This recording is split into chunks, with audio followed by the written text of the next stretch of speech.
con uno, la doctora María Amparo Casar. A estas horas en su juicio comenta. María Amparo, ¿cómo te va? Muy buenas noches. Vaya el asunto, ¿eh? Vaya bola caliente que le están enviando a la Suprema Corte de Justicia, salvo porque creo, Pepe, que esto es, en efecto, es un circo. No creo que haya manera de que la Suprema Corte de Justicia pueda decir que esta consulta va ni en términos del tema, ni tampoco en términos de la pregunta formulada. Pepe, y explico por qué el procedimiento se está siguiendo.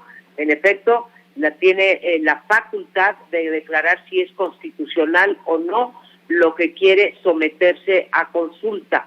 Pero en este caso, por un lado, es una cuestión de justicia, y la justicia en ningún país, Pepe, te voy a poner el ejemplo de Suiza, que es el país que más cuestiones de política pública pone a consulta entre sus ciudadanos. Ni siquiera ese país somete a consulta si la justicia debe de impartirse o no. Es simplemente un despropósito que estemos en esta situación. Tiene razón el senador Ricardo Monreal, es historia lo que estamos haciendo, pero es una historia con consecuencias muy malas, muy nocivas para la gobernabilidad en este país. Es cierto, se ejerce por primera vez porque pues no existía la consulta popular, entonces es el primer mandatario que la puede ejercer, pero esto implica problemas legales e implica problemas políticos. De los legales nos has informado con toda puntualidad, Pepe, pero las consecuencias políticas de esto en un país en donde la Procuración y Administración de Justicia ha sido pues una de las grandes deudas de toda la historia de México, pues es muy grave que se diga que la justicia está en manos del pueblo. Es como si esto fuera por usos y costumbres. Una cosa inusitada, nunca vista, y que, insisto, difícilmente pasará en la Corte, en la Suprema Corte de Justicia de la Nación, tanto por el tema como por el fondo, tanto por la pregunta que nos están haciendo. Dime, Pepe. Hay, claro, la propuesta del presidente, la solicitud del presidente a través del Senado, que ya se turnó a la Suprema Corte. Pero esta noche, diversos grupos de Morena y también grupos afines a la idea de la consulta están en este momento presentando ya un número de firmas suficiente para que se convierta en una iniciativa ciudadana, al haber conseguido el 2% del padrón electoral, equivalente mínimo a 1.800.000 y pico firmas de ciudadanos. En este caso, la Corte tendrá ya un doble tema para declarar la constitucionalidad. La sugerencia o solicitud presidencial, por un lado, y la solicitud de la iniciativa que presentan los ciudadanos, por otro. Y tendrá que fundir de estas dos solicitudes una sola que sea constitucional, dado el caso que apruebe la consulta. Mira, Pepe, ahí tenemos un hoyo en la ley, tenemos una ley que no previó qué ocurría cuando sobre el mismo tema hubiese dos preguntas y sobre todo dos sujetos que tienen la facultad para presentar un tema a consulta, que hay que decirle al público, Pepe, no se debe de dar el día de las elecciones.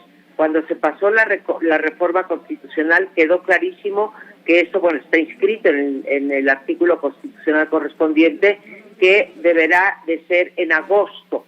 El primer domingo de agosto es la consulta y no como se quiere hacer ahora, ver si se puede juntar con las elecciones. Eso en sí sería inconstitucional, Pepe.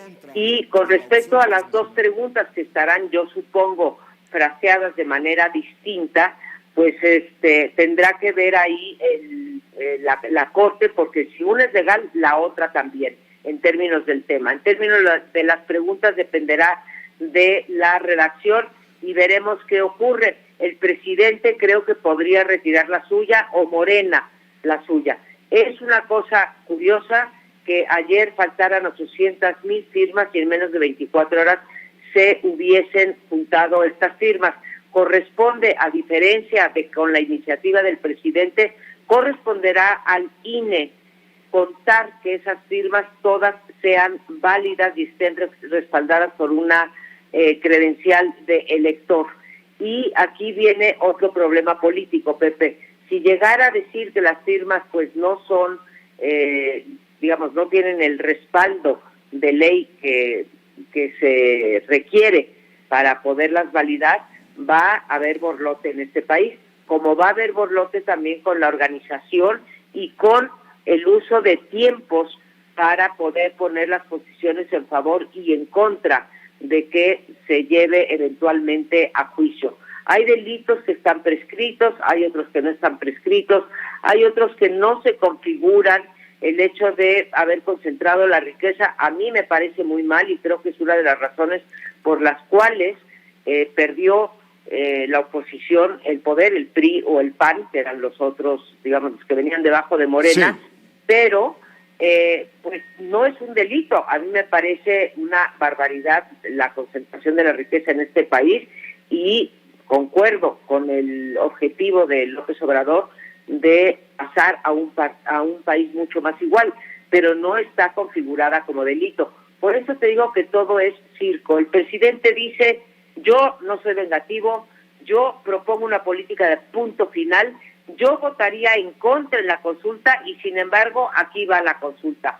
Por Dios, o sea, no se puede llegar a ese nivel de incongruencia y creo que en el fondo, Pepe, hay una especie de autoengaño porque sí. Se sabe que no es legal este tema de llevar a consulta si se imparte justicia.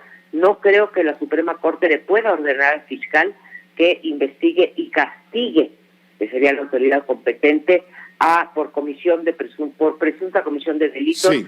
A estos presidentes. Pepe. Gracias, María Amparo, gracias por tu comentario. A ti, Pepe, por el espacio. Hasta hoy de noche, gracias. La doctora María Amparo Casar.